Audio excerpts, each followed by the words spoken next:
Now in this graph you can see the acceleration is uniform. So this is the graph for velocity time graph for uniform acceleration. Is that clear? So here velocity increases uniformly, so you will get 2 meter per second square as the acceleration, and whenever or wherever if you are calculating this slope, you will get the same value, 2 meter per second square. That means its acceleration is constant. That means it has uniform acceleration. So this also we can say this is the velocity time graph for non-uniform motion, which is initially at rest and having uniform acceleration and hence positive acceleration. Here the value of acceleration is positive. Is that clear? So this is the velocity time graph for non-uniform motion, which is initially at rest and whose velocity increases uniformly or having uniform acceleration and hence positive acceleration. This is the velocity time graph for non-uniform motion having uniform acceleration. Velocity time graph for non-uniform having positive acceleration. All these represent by this graph. Is that clear? Now suppose next condition, non-uniform motion which comes to rest. So non-uniform motion, an object having non-uniform motion which comes to rest and whose velocity decreases uniformly.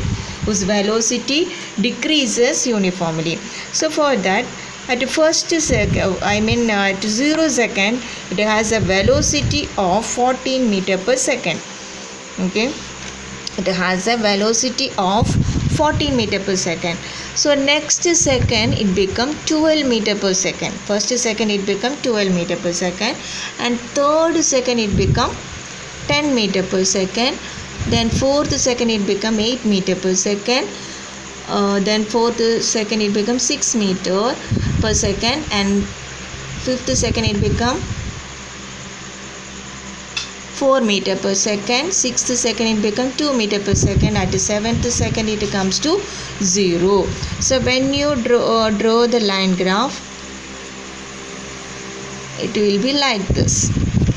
Okay, so this is the velocity time graph for non-uniform motion which comes to rest and whose velocity decreases uniformly. Is it clear? Here also it has a constant slope. That means it makes constant angle with time axis. Is that clear? So it also having constant slope. So we can calculate the slope here.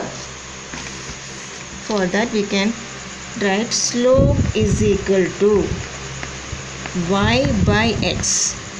That is equal to, here no, this is initial velocity u because it starts from here, isn't it, with the velocity of 14 meter per second, and at the 7th second this will be the final velocity. So we have to write it as v, not u. We have to write it as v. So this is the initial velocity and this is the final velocity, because 7th second it become 0. Okay, or it comes to rest. So we can write y by x.